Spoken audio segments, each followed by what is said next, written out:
Estamos começando mais um episódio da Rádio Outdoor, podcast semanal que trata de assuntos relacionados a atividades ao ar livre. Eu sou o Newton Nogueira, falando diretamente dos cânions de Aparados da Serra, e quero dar as boas-vindas ao nosso convidado de hoje, Clóvis Borges, da Sociedade de Pesquisa em Vida Selvagem e Educação Ambiental de Curitiba, para conversar um pouquinho sobre um dos biomas mais espetaculares e também um dos mais ameaçados do planeta, e é sobre a Mata Atlântica e a grande reserva, que será esse nosso último episódio de 2023 para fechamento de temporada. Então seja muito bem-vindo, Clóvis, muito obrigado por topar participar aqui com a gente do assunto tão importante que é a preservação ambiental e que é, como eu estava te dizendo, é um dos pilares maiores, mais fortes da criação desse nosso podcast. Obrigado mais uma vez por topar trocar essa ideia aqui hoje. Eu que agradeço, Newton, e cumprimento os ouvintes. Vamos em frente aí numa troca de informações que certamente vai ser bem rica, contextualizando um pouquinho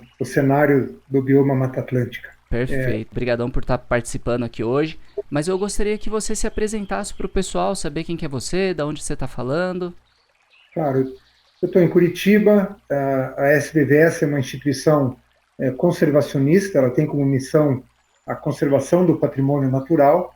Foi fundada em 84, eu venho dessa fundação, sou um dos fundadores.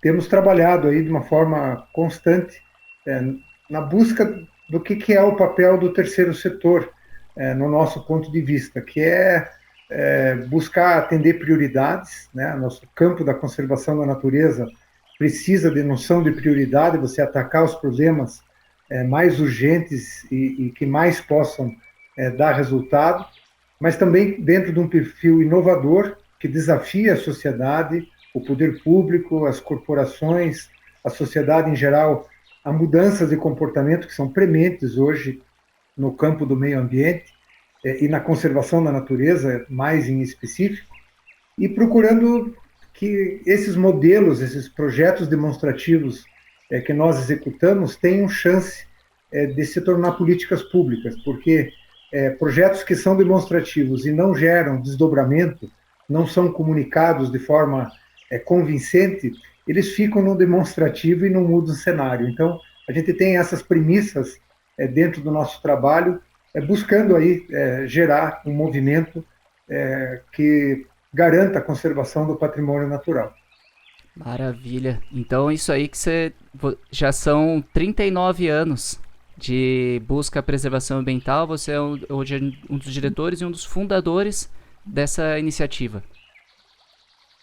Exatamente. A SPVS é uma instituição já bem conhecida aqui no Sul, né? E também no universo das instituições que trabalham na área de conservação, tanto no governo federal, nas instâncias estaduais aqui de São Paulo, mais para o Sul, justamente pelo fato de a gente ter tido a oportunidade de desenvolver projetos em parceria, que vêm hoje principalmente da iniciativa privada.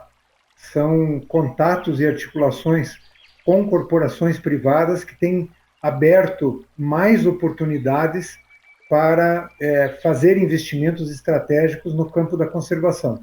Isso mudou de um tempo para cá.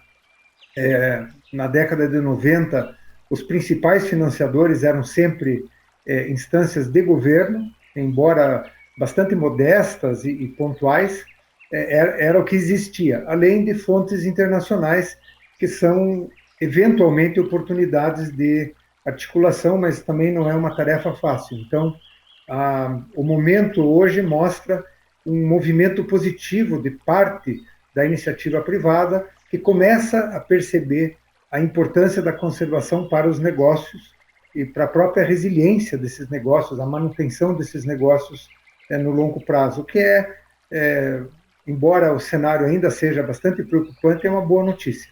Ai, maravilha. Então é justamente sobre isso que a gente quer saber mesmo, até porque a gente está falando de preservação, e aí, como é um fechamento da nossa temporada aqui, da Rádio Outdoor, a ideia era trazer o assunto Mata Atlântica em evidência. E aí, sobre isso que a gente vai falar, sobre essa preservação e os projetos que têm acontecido, mas para quem... Eu acho que são poucas pessoas que não conhecem, mas eu acho que é interessante sempre lembrar contar um pouquinho, contextualizar, né, sobre o que é a Mata Atlântica e aonde que ela está localizada. Você pode falar um pouquinho sobre isso? Claro, Milton. A Mata Atlântica é um dos principais biomas brasileiros. Ele praticamente corta de norte a sul toda a região costeira e tem avanços para o interior. Ela cobria originalmente cerca de 1.300.000 quilômetros quadrados, que é uma área gigantesca, e é onde mora 70% da população brasileira. E isso já, por si, já mostra que é um bioma, né, formado por diversos ecossistemas, não é um tipo de vegetação único, é um bioma extremamente variado, a gente chama de ecossistemas associados ao bioma Mata Atlântica, esse conjunto de ambientes reunidos nessa região, que sofre, na verdade, um processo histórico de séculos, são 5 séculos de pressão com um aumento constante, não só de população, mas de pressão sobre o uso de território, seja em áreas urbanas, seja em áreas rurais, né? A ocupação do território dentro de um modelo de desenvolvimento que nós temos implementado no nosso país, envolve muita atividade na área agrícola e um crescimento bastante desordenado dos centros urbanos.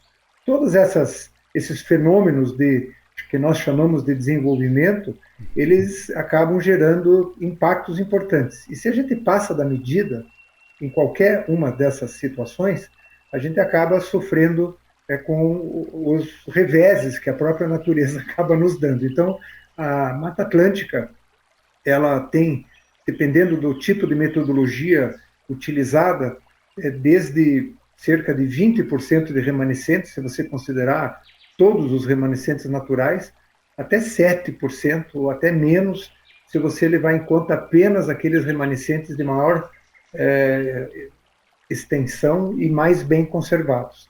É importante que a gente explore aqui esse conceito de áreas naturais em diferentes estágios de conservação.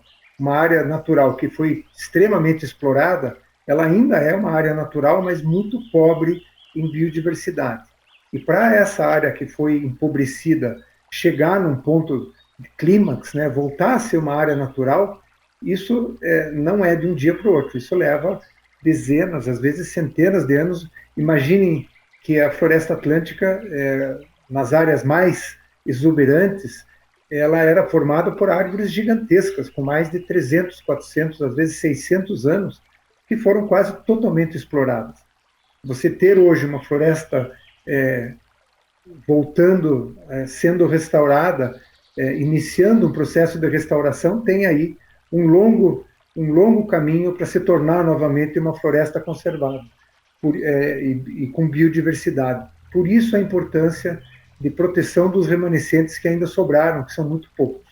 Ah, perfeito. Aí, isso até eu tinha uma dúvida também a respeito disso, porque assim, desde que eu comecei a estudar eu sou formado como técnico em meio ambiente, depois fui me especializar como guia de turismo de natureza, e aí sempre se falava muito nessa questão da Mata Atlântica, da importância que tem, né? Eu, como disse antes, eu cresci na Mata Atlântica, eu sou um filho da Mata Atlântica. Minha mãe sempre me colocou em trilha, a gente sempre ia lá cuidar dos pezinhos de Jussara, porque o pezinho de Jussara traz o tucaninho que vai comer, então sempre desde moleque eu tive a sorte de ter tido esse contato, então logo me apaixonei por esse tipo de vegetação, de floresta, de bioma e dos seus ecossistemas. E aí a minha dúvida era a respeito desses remanescentes hoje, como que é somado isso? Porque assim, hoje a gente sabe que resta ali entre 7 a 10 a 15, como você disse, mas isso então não quer dizer que são 7 ou 10% de mata originária. São matas que estão retornando a ser mais ou menos o que era antes. Sim, exatamente, Newton. O processo de restauração, de uma forma muito superficial, é visto pelas pessoas como aquela prática de plantar mudas numa área completamente degradada. Uhum. A restauração acontece em praticamente 100% das áreas de Mata Atlântica, porque mesmo uma floresta muito bem conservada, mas que já foi afetada, por exemplo, com corte para retirada de madeiras, justamente essas grandes árvores que já foram exploradas, está hoje num processo de restauração. Então, praticamente toda a Mata Atlântica remanescente não é mais clímax, não é mais área intocada. Provavelmente você não tenha mais remanescentes naturais, a não ser infrações inatingíveis, né, pontos inatingíveis que nós não conseguimos chegar para fazer algum tipo de exploração. Então, o entendimento do significado de restauração não implica só em aplicar ações em terra arrasada, naquelas áreas que foram completamente destruídas, que é o que mais a gente ouve falar. No entanto, dentro de uma estratégia de conservação que siga prioridades, é prioridade máxima conservar os remanescentes, porque se você perder esses remanescentes ainda bem conservados, isso é uma lógica que nós não precisamos ser especialistas para ter um entendimento, qualquer pessoa entende. Se você tirar o lugar que tem as espécies que vão ajudar a restaurar uma área degradada, essas espécies de plantas e animais que vão migrar para uma área que está em restauração, não vai existir restauração. Se a gente perder esses últimos remanescentes, não existe mais possibilidade de restauração. Por isso, no caso da SPVS, a gente defende com muita veemência a noção de prioridade. Cada região tem suas prioridades. Se você tem uma área que está completamente protegida ainda tem muitos remanescentes, você pode falar de restauração como uma ação complementar.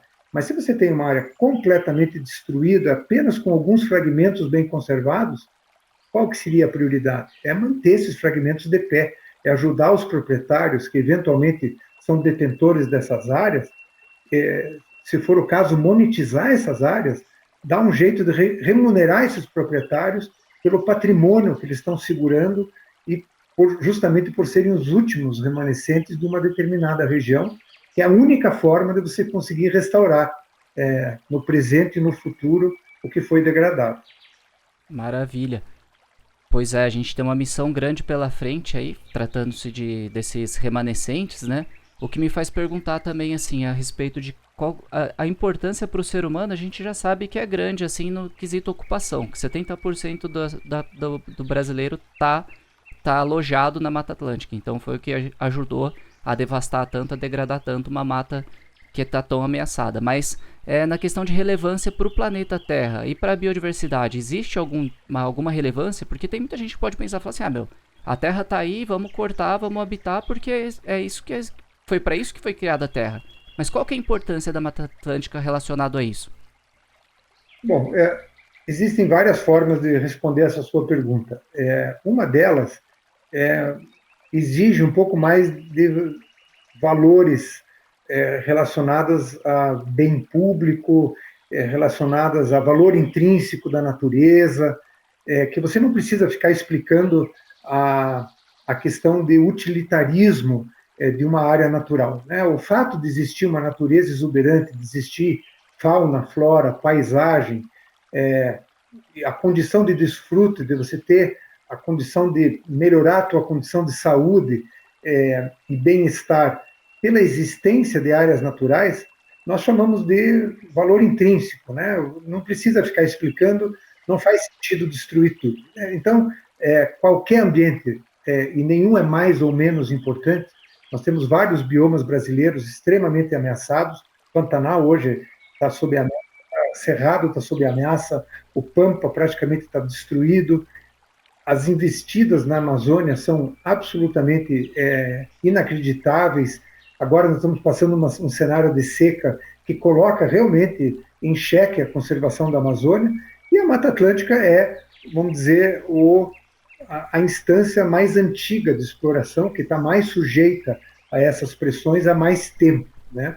O que acontece, infelizmente, é que os mecanismos de destruição, eles também foram atualizados, e a gente está conseguindo destruir com mais celeridade. A destruição da Amazônia é incomparável com o que aconteceu aqui na Mata Atlântica em termos de período de tempo, né? Nós fomos muito impactantes na destruição da Mata Atlântica, substituindo de forma radical as áreas naturais por áreas de floresta, por áreas de plantações, por implantação de cidades, a chegada das cidades, e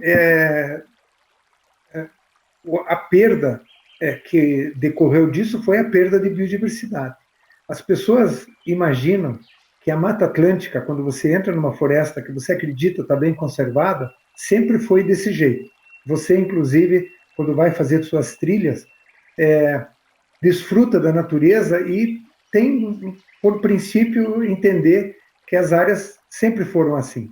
Na verdade, não é verdade isso, não é realmente a realidade. Nós perdemos muito, as florestas são muito mais silenciosas do que já foram, porque os grandes animais, praticamente a grande maioria deles, ou desapareceram ou perderam em número dentro dessas áreas, por causa da degradação, da fragmentação, essas áreas ficaram cada vez menores, e porque ainda temos esforços de caça que são descontrolados, não há uma condição ainda de controle. Então, o que era a Floresta Atlântica de 300, 400 anos atrás, não é a Mata Atlântica de hoje. Então, isso é uma premissa que nós temos que ter para balizar o esforço necessário para voltar, para as espécies de plantas voltarem, para que elas tenham essa constituição natural de volta, e a fauna também que tem que retornar. Os animais aqui na Mata Atlântica têm medo das pessoas de tanta caça, de tanta perseguição. É difícil ver, por exemplo, mamíferos dentro de uma mata aqui no Brasil. Enquanto que na Costa Rica, onde o turismo de natureza foi muito explorado a partir da década de 60, você consegue ver animais que não ligam para você. Você passa na trilha, vê um coati, vê um porco do mato, vê uma série de outras espécies que normalmente aqui no Brasil ou não estão presentes, ou você não vê, porque qualquer sinal de presença humana, eles desaparecem. Isso é uma sinalização da perda da biodiversidade e do enfraquecimento da condição de conservação dessas áreas. Mas esse é um dos aspectos que, dentro da tua pergunta. A outra forma de responder a sua pergunta é que Curitiba, há 3 anos atrás, estava passando por uma seca absurda. Curitiba sempre foi considerada uma região com nenhum problema de abastecimento de água. O crescimento da cidade e a destruição do seu entorno, na região metropolitana especialmente, fez com que a cidade perdesse resiliência, como é o caso de todos os grandes centros que estão dentro da Mata Atlântica e também de outros biomas no nosso país. Essa perda de resiliência significa um fator de perda de qualidade de vida e perda de condição de manutenção de negócios. E aí a conversa fica um pouco mais tangível para a maioria das pessoas, Newton. Quando se fala de valor intrínseco, é uma opção que a pessoa tem, se ela tem amor pela natureza, se ela entende, se ela tem uma percepção um pouco mais elevada sobre a importância de você manter um patrimônio que é igual ao patrimônio histórico, patrimônio cultural. Patrimônio natural é um patrimônio de uma sociedade. Mas quando você fala de perda de qualidade de vida e risco de negócios, a conversa fica um pouco mais tangível para essa grande parte da população que não tem essa sensibilidade com a conservação.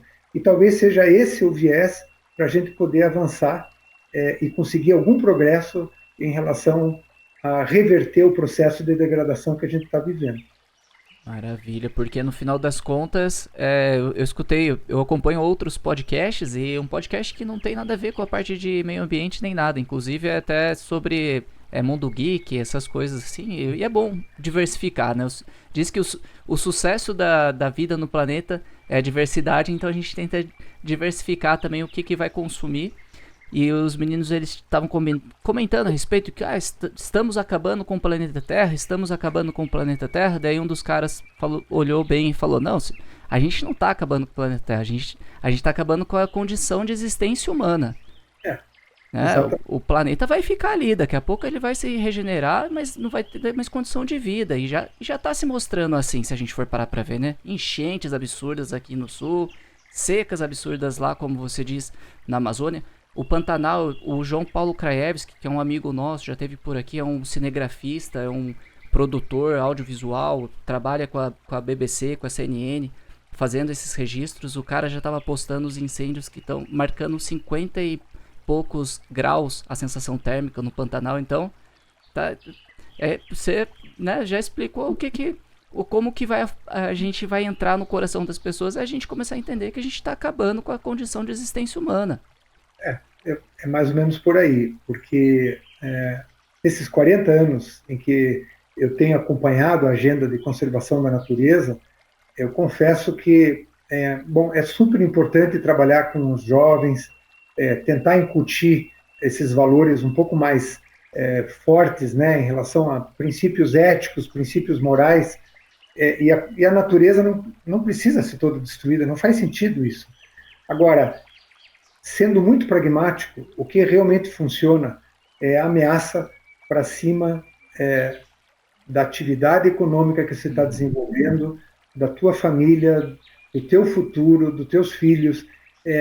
Isso mexe mais com as pessoas, enquanto ainda não existe uma condição cultural um pouco mais evoluída que permita a gente colocar o patrimônio natural como parte inerente das nossas atividades. Não faz sentido a gente destruir tudo, o que não quer dizer ter que proteger tudo. A gente tem uma série de discursos hoje, principalmente vindo da área política, de que os conservacionistas são contra o desenvolvimento. E é justamente o contrário. Com 7%, 10% de Mata Atlântica, esses 10% são fundamentais para a manutenção das atividades econômicas de toda a Mata Atlântica. É dali que sai a água. A água de superfície, de qualidade, sai de dentro das áreas naturais. É interessante fazer uma comparação de que uma área natural bem conservada é como se fosse um galpão em que dentro desse galpão existe um motor cheio de peças, uma peça diferente da outra, funcionando em harmonia. Essas peças estão funcionando, sendo alimentadas a partir do que vem para dentro desse galpão, vem luz solar, vem chuva, os elementos da natureza entram para dentro desse galpão, essas peças unidas transformam esses elementos e soltam esses elementos para fora na forma de serviços, que são os serviços ecossistêmicos. São os elementos que a gente precisa para construir as casas, para se alimentar, para vestir, para ter os negócios, para ter qualidade de vida. Se você começar a tirar peças desse motor, o que acontece? Se você exagerar nessa degradação do motor, esse motor vai começar a funcionar de uma forma irregular, ele vai começar a pifar, ele vai começar a render menos, esses serviços vão começar a deixar de serem providos, não saem mais os mesmos serviços dentro do galpão, e se for uma ação mais extremada, como a destruição do galpão e a eliminação dessas peças, acabou o serviço, não vai ter mais produção. É a mesma coisa, a natureza é uma fábrica de serviços, tanto que a gente costuma usar, e quando a gente for falar da grande reserva Mata Atlântica, nós vamos falar de um conceito chamado produção de natureza, que também é uma tentativa de adequação de linguagem para que as pessoas percam essa relação equivocada de relacionar conservação com o impedimento do desenvolvimento. Isso é muito forte ainda no nosso país, não só na Mata Atlântica. Conservar áreas naturais, para a maioria das pessoas, ainda significa essa área está congelada, eu não posso mais desenvolver, né? Enquanto que a produção de natureza é uma expressão que mostra que uma área natural é uma provedora desses serviços e fundamental para que as outras atividades que nós temos já nas áreas degradadas continuem existindo.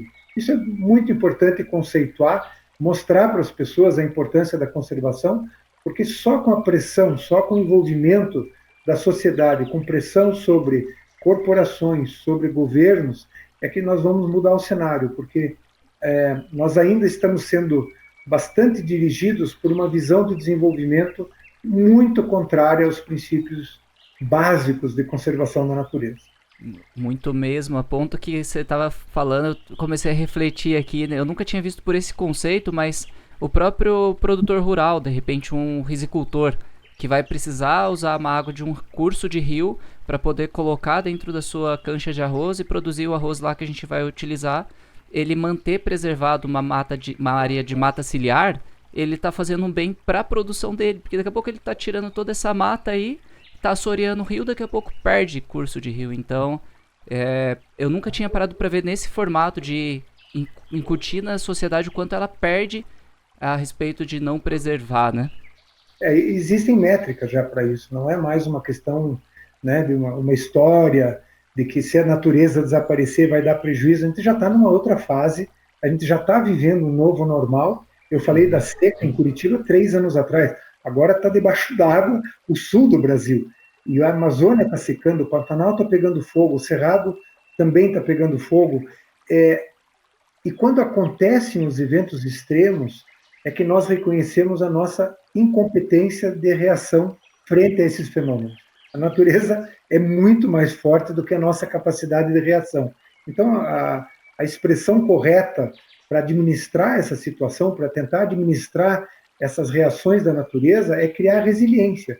Esse exemplo do produtor de arroz que você fez agora é justamente uma condição de resiliência. E, para isso, o Brasil criou uma lei na década de 60 chamada Código Florestal Brasileiro. O Código Florestal Brasileiro, ele é uma pérola, ou é uma jabuticaba, porque muitos países, a maioria dos países não tem essa formatação, porque o que se instituiu no Brasil foi o interesse público da propriedade privada. Na década de 60, se criou um arranjo de que a propriedade rural deveria abrir mão de uma fração, dependendo do bioma, é uma fração diferente, mas no caso da Mata Atlântica, a reserva legal representa 20% da propriedade para o interesse público. Não é só para o proprietário, é para toda a sociedade você usa 80%, os 20% têm que ser protegidos, porque isso é a reserva de serviços para que a gente continue tendo essa provisão que a natureza nos oferece. Infelizmente, a ideia foi maravilhosa, mas a aplicação e a aceitação do Código Florestal foi muito aquém do necessário, a ponto de 2012 nós sofremos um revés muito grande do Congresso, que destrinchou o Código Florestal, enfraqueceu de uma forma absurda esse regramento, né? Houve uma série de facilitações para você não cumprir o Código Florestal e até hoje ele não está implementado adequadamente em todo o país. Então, continuamos a ter esse enfrentamento do comportamento da sociedade frente a uma coisa que já é evidente e parece que os eventos extremos, essas catástrofes, esses desastres naturais que estão acontecendo com mais frequência e com mais intensidade, eles são cada vez mais fortes e não eram uma ocorrência normal, era uma ocorrência ao acaso. As mudanças climáticas que correm junto com a questão da perda da biodiversidade, elas não são só aumento de temperatura, são desequilíbrio climático, ou seja, eventos extremos passam a ser mais normais do que eram antigamente. Antes era uma exceção, agora vai passar a ser um novo normal. Uhum. E esses eventos talvez sejam a única forma que a gente tenha de fazer com que a sociedade se convença de que precisa mudar de rumo. Porque senão nós, infelizmente, vamos ter que nos adaptar de uma forma bastante rudimentar, eu diria, para um estilo de vida, para uma condição de vida com enormes dificuldades de manter o que a gente tem hoje de qualidade de vida. Uhum. Pois é, e aí a gente é uma situação preocupante.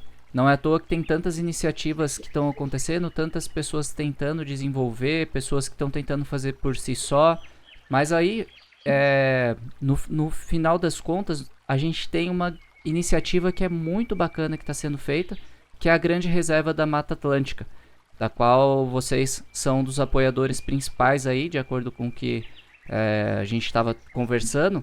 E aí você poderia falar um pouquinho, porque assim, a gente sabe agora de tudo isso, como que a gente está sofrendo com isso, com a degradação, com desequilíbrio ambiental, mas há iniciativas que estão vindo aí para dar um norte para a gente, para dar uma esperança, que é o caso da Grande Reserva. Você pode falar um pouquinho do que se trata essa iniciativa? Claro. Primeiro, acho que vale a pena a gente enfatizar que existem muitas iniciativas inovadoras, brilhantes, acontecendo no nosso país, em todas as áreas de conhecimento, em todas as áreas que merecem atenção e são prioritárias.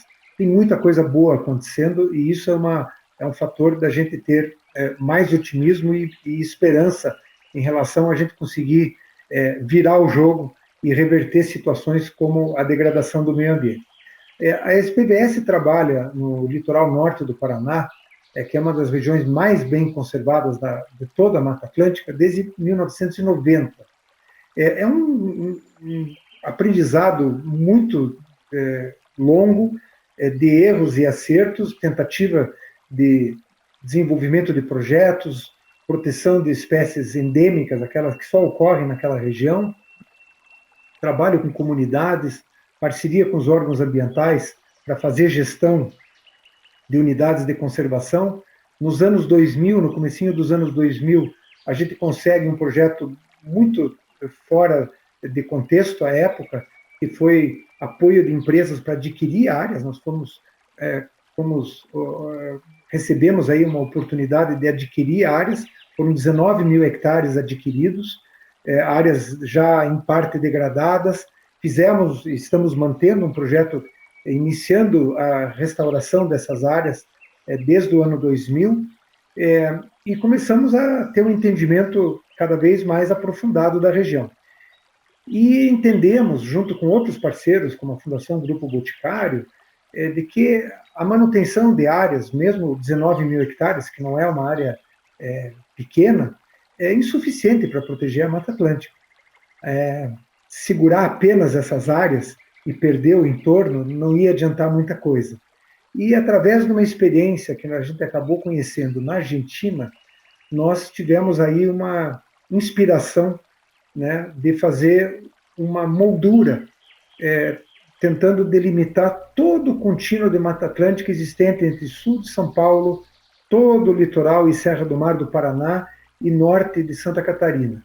E esse contorno gerou uma área de 2,7 milhões de hectares, são 62 municípios, que ainda tem, quase por milagre, um enorme contínuo que permite ainda, por exemplo, a existência de espécies topo de cadeia.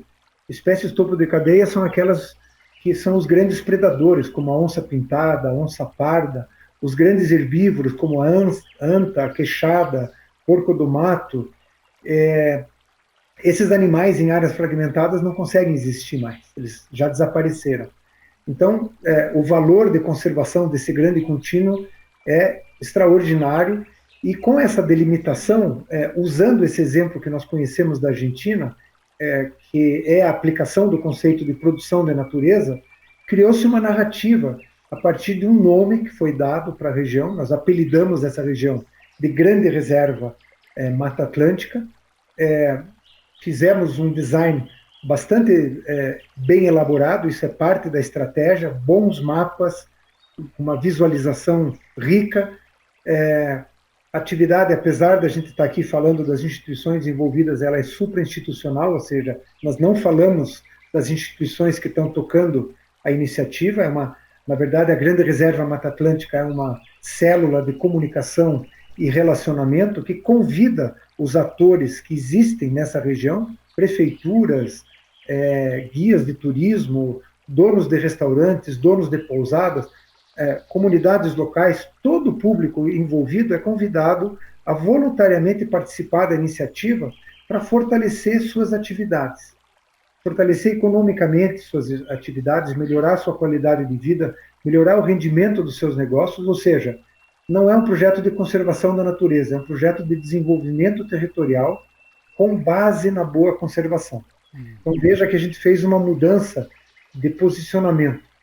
Como é o grande remanescente que sobrou de Mata Atlântica, nós temos aí entre São Paulo e Rio, no norte do Rio, também alguns remanescentes muito importantes que poderiam, inclusive, sofrer esse mesmo tipo de abordagem, mas essa região aqui, entre São Paulo, Paraná e Santa Catarina, está sendo colocada como um grande destino de turismo internacional, em que a única contingência é a manutenção do patrimônio natural, cultural e histórico.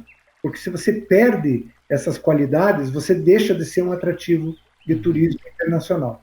Então, o nosso sonho, que já tem 5 para 6 anos, é fazer com que uma pessoa chegue em Guarulhos, por exemplo, venha de fora do Brasil, ou saia de São Paulo, entre na Grande Reserva Mata Atlântica e só 20 dias depois acabe lá em Joinville, depois de percorrer uma infinidade de programações, visitando áreas naturais exuberantes, experiências culturais com comunidades quilombolas, caiçaras, comunidades indígenas, patrimônio histórico. As cidades mais antigas do Brasil estão justamente nessa região, Cananéia, Iguape, Antonina, Guaraqueçaba, e que isso seja um ativo econômico, isso seja um elemento que justifique a boa conservação.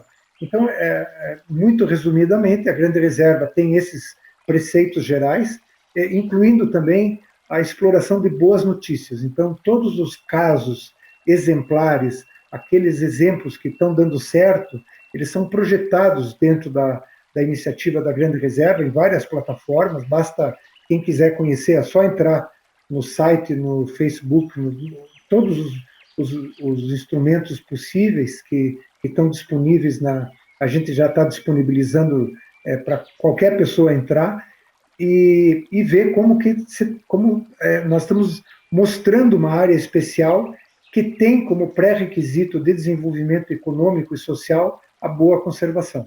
Isso é a Grande Reserva Mata Atlântica. É maravilhoso essa iniciativa da Grande Reserva. Você estava falando, foi coisa que eu não tinha notado, mas que me pegou, foi a questão do posicionamento, como um posicionamento de marca estratégico mesmo, trazendo isso ao público, porque daí eu tô lá acompanhando, eu sigo coisas que são relacionadas no Instagram ali, que eu gosto de me informar, eu gosto de estar contribuindo, colaborando, nem que seja dando um like ou compartilhando boas iniciativas. E a primeira coisa que me pegou foi como é posicionado, como é feita a linguagem, o desenvolvimento de comunicação da Grande Reserva da Mata Atlântica, que me trouxe, que me fisgou. Que já seria fácil me fisgar por ser um projeto legal, mas com uma linguagem atualizada, que faz a gente entender ali o processo de maneira mais fácil, gostoso de ver. Tudo que é publicado são publicações que são feitas de maneira leve, que te facilita muito a compreensão, de maneira muito simplória, explica coisas complexas de maneiras fáceis. Então vai abraçar todo o público, né? Então, assim, eu fiquei muito fã. Logo quando eu vi a primeira vez, foi quando eu comecei a entrar em contato com vocês. Eu mandei no direct ali, pedindo informação. Quem que pode conversar comigo aqui para falar um pouquinho sobre a Grande Reserva? E voa lá, aqui estamos hoje. Eu vou fazer uma sugestão de que você marque uma nova, talvez no começo do ano que vem, com o pessoal que está inserido no projeto, falar com o Ricardo, que coordena essa célula de comunicação e relacionamento. O que é interessante acrescentar é que o pequeno negócio, o guia da trilha, o dono de uma pousada, quem tem uma pequena RPPN dentro da Grande Reserva Mata Atlântica, usa a moldura para descrever o seu negócio. Então, você pode dizer, mesmo que você seja pequenininho e tenha uma pequena fração dentro desse território, você pode dizer, aqui tem onça pintada, aqui é o maior remanescente do mundo da Mata Atlântica, isso aqui é um destino de turismo internacional. Então, você agrega valor a essas pessoas. Em função dessa narrativa, hoje, você tem mais de 700 atores entre São Paulo, Paraná e Santa Catarina, reunidos todo mês para discutir o fortalecimento da iniciativa. E isso tem outro detalhe, que sozinho virar um negócio é muito difícil. Uhum. O dono da pousada, que não tem parceiros, ele tem muita dificuldade.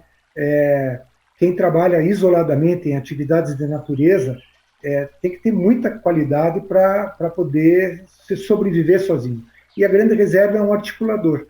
Ele pega os diferentes programas e estimula essas pessoas a conversarem entre si e criarem uma programação estruturada, fazendo com que esses projetos tenham uma procura maior, uma atração maior e que os pequenos negócios juntos possam realmente ter um resultado dentro de uma expectativa positiva de crescimento, de viabilidade, mas sempre baseados numa carta de princípios. Quem participa da Grande Reserva, dos 62 municípios, já temos mais de 30 assinando uma carta de princípios, aderindo, isso era muito incomum. Prefeituras nessa região, em geral, ostentavam um discurso de que a conservação era o desígnio de pobreza e falta de oportunidades de negócio, e, veja, mais da metade já aderiu à iniciativa da Grande Reserva voluntariamente. Isso não é oficial, a Grande Reserva não tem vínculo direto com o poder público, mas procura e interage com o poder público para que ele absorva essa narrativa, use essa moldura e fortaleça especialmente o que São Paulo já tem muito melhor do que provavelmente todos os estados brasileiros, é a estruturação das unidades de conservação. Os pequenos negócios, eles são aquelas lojas pequenas num grande shopping center. Uhum. E as lojas âncora são os parques. Se a loja âncora ficar fechada, essas pequenas lojas vão ter um público muito, muito menor do que seria possível. Então, esses atores que estão vinculados à iniciativa da Grande Reserva começam a exercer um papel de pressão, não são só as ONGs, mas a sociedade, os pequenos negócios, as próprias prefeituras, porque no Paraná e São Paulo você tem um ICMS ecológico, fazendo com que a boa gestão de unidades de conservação, além de viabilizar negócios, gera ICMS para essas prefeituras. Antonina, que é a cidade onde a gente tem mais atividade, a SPDS tem mais atividades, especificamente a SPDS, não a Grande Reserva, tem um prefeito chamado Zé Paulo, que criou uma lei que repassa uma parcela do ICMS arrecadado para as RPPNs, reconhecendo que com essa valorização ele vai arrecadar mais ICMS no ano que vem. Então é um ganha-ganha que pode ser espalhado para os outros municípios, nos estados que têm o ICMS, e a gente aposta que a reforma tributária vai manter esse mecanismo de que pelo menos 5% do total do ICMS seja distribuído a partir da existência de áreas naturais bem conservadas. Quanto melhor a gestão, mais arrecada. Um outro detalhe da Grande Reserva é que a água que vai para São Paulo, a água que abastece Curitiba, a água que abastece os centros urbanos como Joinville, vem da Grande Reserva. Qual é o valor de uma provisão equilibrada de água passando por momentos de crise com mais resiliência? É inacreditável o valor. E aí entra um outro fator que eu queria aproveitar, citar, que é o interesse de empresas em fazer investimentos em conservação para proteger o seu negócio. E isso é aderente e se soma a essas ações dentro da Grande Reserva, voltadas a turismo de natureza, atividades de sistemas agroflorestais, que são coisas extremamente alinhadas com a boa conservação. Mas investimentos voluntários de empresas, fazendo a sua parte, pagando o seu custo de natureza, todos os negócios usam a natureza. Só que nós aprendemos, erroneamente, a não considerar isso um custo real. A gente usa a natureza e não paga por ela. Então, está começando a haver um movimento, inclusive com ferramentas. Esse é um outro programa que nós poderíamos ter oportunidade de fazer, para falar de certificações que foram criadas aqui no Brasil para medir o impacto que uma empresa causa e sugerir a essa empresa uma ação concomitante com esse impacto em conservação da natureza, que significa reconhecer o custo de natureza de cada negócio. Isso é uma perspectiva, inclusive com geração de créditos de biodiversidade, que é uma coisa muito nova e que está aparecendo no mundo inteiro como talvez a geração 2.0 dos créditos de carbono. Olha só. Pois então, aí está, né? Isso tudo já me faz pensar de um outro modo. Uma das coisas que eu queria perguntar também era a questão assim de, dentro desses projetos, áreas preservadas, hoje eu tenho a oportunidade de trabalhar algumas áreas preservadas, unidades de conservação. Só aqui eu trabalho em 2 parques nacionais com 4 portarias. Em São Paulo, eu sou do interior de São Paulo, mas morava na costa norte de São Paulo, também em Ubatuba. que são áreas de parques estaduais bem estabelecidos também. E aí, a minha pergunta era, então, assim, com essas iniciativas, projetos, governos começando a mudar seu ponto de vista, como que deve ser o nosso pensamento? Ainda há esperança, né, de sobrevivência para a nossa Mata Atlântica? É possível acreditar nisso? Olha, pensar o contrário seria desistir, né? Então, eu acho que a gente não tem essa opção. Eu acho que a gente tem que manter o otimismo, mas não um otimismo de graça, um otimismo barato, que não leve em conta a seriedade do momento que nós estamos vivendo globalmente. Não é a Mata Atlântica que está ameaçada, nós nos tornamos uma espécie autodestrutiva e que está levando junto a biodiversidade do planeta. Você falou muito bem, o planeta continua, já tiveram ciclos de extinção causados por outros fatores, dessa vez é um antropoceno, né, o termo que está sendo usado, nós somos o fator de intervenção mais significativa que o planeta está sofrendo.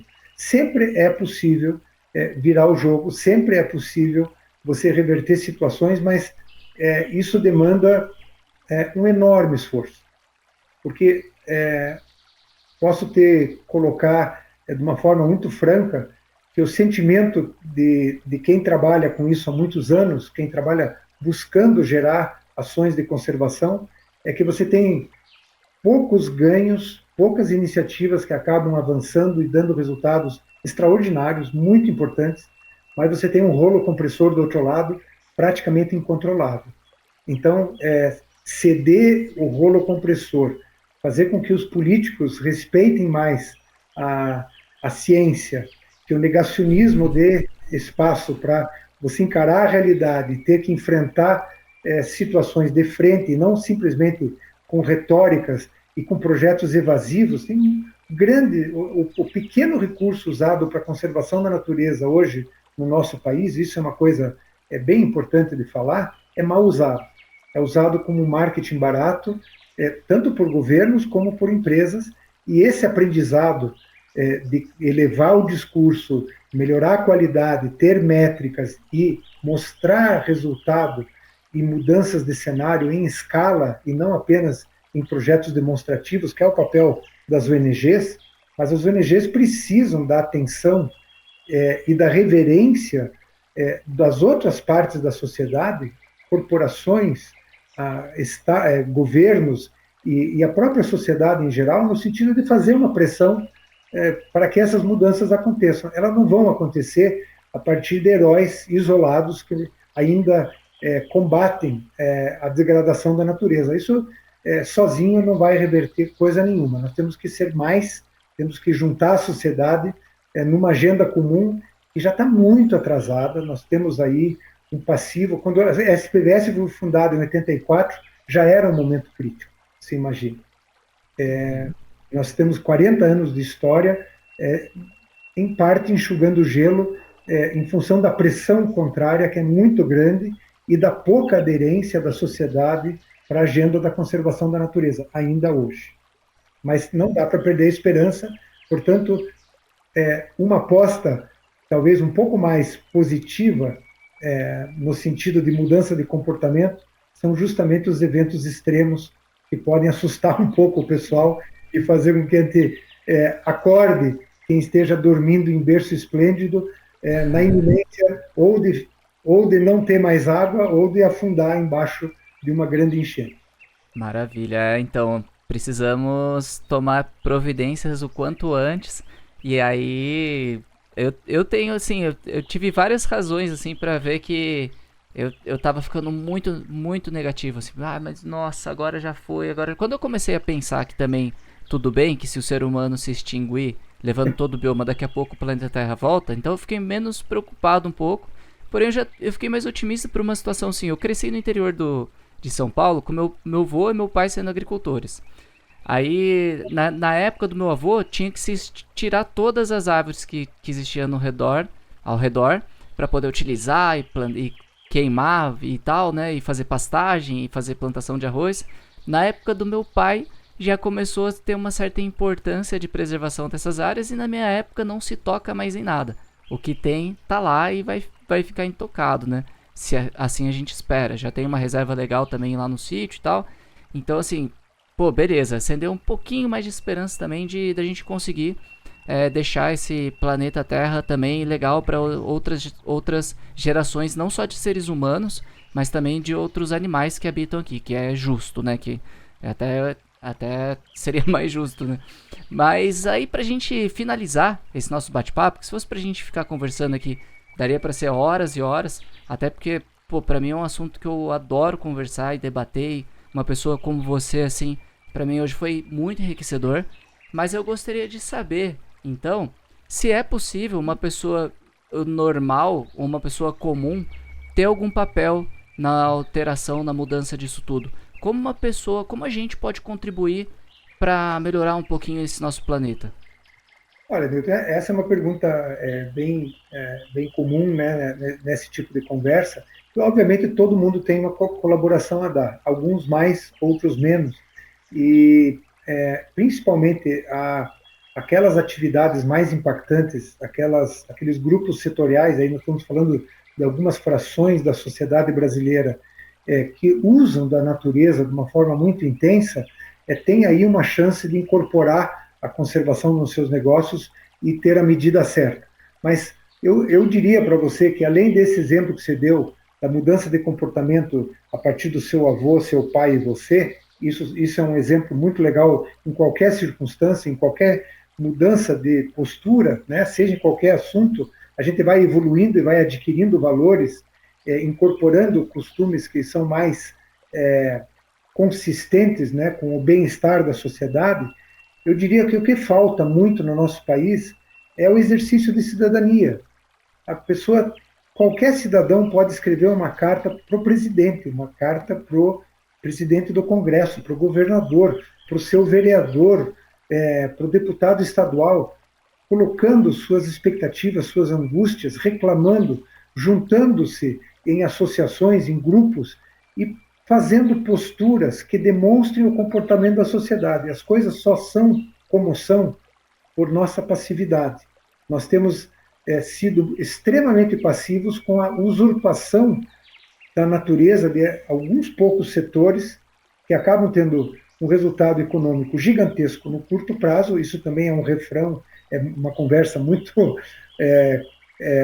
que se repete, mas é uma grande verdade, né? Porque a sociedade não está suficientemente apta a fazer essa reclamação. Então, eu colocaria como melhor exemplo do que eu posso fazer. Eu posso tomar ciência do que está acontecendo na minha região e ter uma postura de contestação e de buscar esclarecimento e de buscar reversão de cenários de parte daqueles, sejam eles grandes empresas, médias empresas que estejam atuando na região, até proprietários rurais ou mesmo os governantes. Se a gente não fizer isso, essa passividade está nos engolindo e o outro lado está ganhando o jogo, né? E não é o outro lado, é o mesmo lado que precisa unir forças, e isso é uma das expectativas que eu tenho, que o agronegócio, que a mineração, que as grandes atividades de impacto não só melhorem tecnologias, abandonem técnicas de práticas de grande impacto, mas reconheçam a natureza como parte do negócio. Maravilha. Bom, então fechamos, né?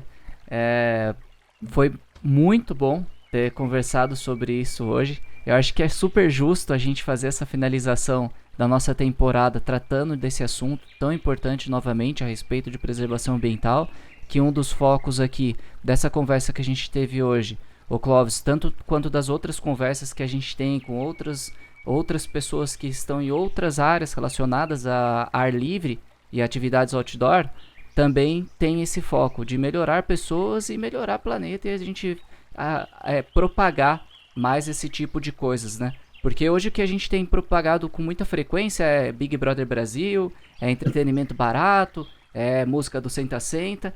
Então, assim, a gente acredita mesmo que quanto mais coisas boas, mais conteúdos que enriqueçam for espalhado por aí, de repente a gente consegue tirar até essa passividade também, né?